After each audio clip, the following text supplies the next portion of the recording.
The Lord be with you. A reading from the Holy Gospel according to Matthew. And Jesus left Gennesaret and withdrew to the region of Tyre and Sidon.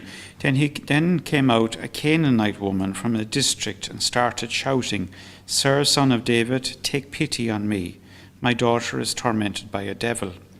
But he answered her not a word. And his disciples went and pleaded with him, "Give her what she wants," he said, "because she's shouting after us." He said in reply, "I was sent only to the lost sheep of the house of Israel." But the woman had come up and was kneeling at his feet. "Lord," she said, "help him." He replied, "It is not fair to take the children's food and throw it to the house dogs."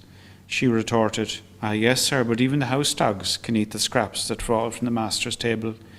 Then Jesus answered her, "Woman, you have great faith. Let your wish be granted."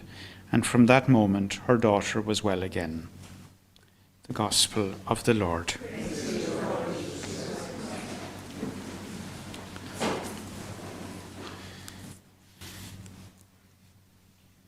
Our Lord, here he is meeting this Canaanite. A Canaanite woman is, the Canaanites were separated from the Jewish people, so they didn't go to the temple, they didn't worship with them. They had their own kind of worship, and basically they're isolated. So the Jews wouldn't even mix with them, mingle with them, walk with them, even take food from them. There were the purity laws. And here's this woman. Our Lord has actually gone into their country. He's crossed over the border in many ways. And she comes up to him and she does this amazing thing. She shouts at him. I've often gone down, let me tell you, if you go down O'Connell Street in a Dominican habit or any religious habit, you'll be roared at the whole way down, you know. Every single homeless person will roar at you. And the whole street will turn and they'll watch with the priest do something, you know. You'd want a mortgage to give out to you know yourself. You'd want a mortgage. And I mean, I don't have a mortgage to give out.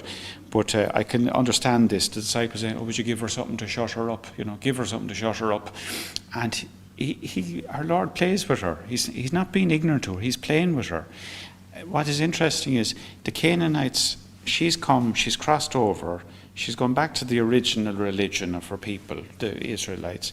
And she's asking him, basically, be like you going into a Church of Ireland lighting a candle, you know, say, "Well, I talk to Our Lady here instead."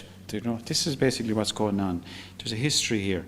The Jews are good at practicing, but yet no faith. Everything is the ritual, but not the faith. And here is a woman with faith, but no ritual.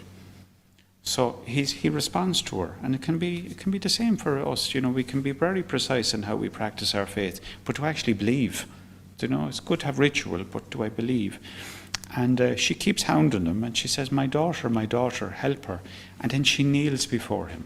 So she makes an act of adoration to him, which is very bizarre. She adores him.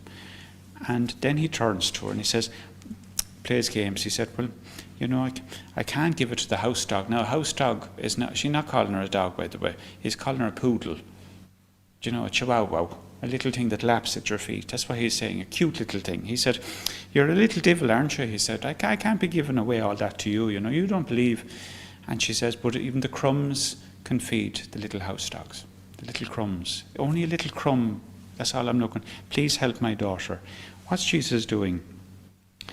It's the same for us too. How many times have you prayed for something, and as it went along, you were praying, maybe doing a novena, and halfway through your novena you said, no, put a full stop, I don't want that at all. Do you ever get those moments? I don't want that at all. You change your mind. What Jesus is doing is purifying the prayer. He's purifying it. My novice master used to tell us, if you have to have words with another brother in community, he says, sleep on it. Think about it before you say it. You know, it's a very wise thing. Think about it before you say it. And he said, when you've slept on it, sleep on it again. And when you've slept on it again. He said, by the end of the week, you won't go near the brother at all. You'll come to your senses and say, thanks be to God, I never said that. I was wrong. And this is exactly what Jesus is saying in prayer. Do you really, really want what you're asking for? Do you really? And if you really want it, you'll persevere. And I'll see your faith. And that's why he's saying. So it's not that he plays with us. He does answer us. Ask and you shall receive. But be really sure what you want. You know, if it's going to hurt another person, you're not going to get it. You're not going to get it. He's not going to hurt another person by granting you a prayer. So someone may be annoying you. Convert them. Don't convert them because you might be able to live with them. You know? He purifies us, and he acts. And St. Augustine says that it's in humility. He makes her stoop really desperate and low, and then he says, now I'll give it to you. He's not being evil or bad. He's testing us. So ask yourself, when you do say your prayers, do you really, really want that? Do you really want that? Or do you not want it? So he's making our way. So if you're like the rest of us, waiting novena after novena after novena, and say, will I ever get it? Keep at it. That's what Jesus is saying. Because I'm purifying your mind. I'm purifying your intentions. And I'm making sure that if I do grant this to you, it's not going to hurt you. It's not going to hurt you. And it's not going to hurt another person. So it's a beautiful teaching on prayer in many ways.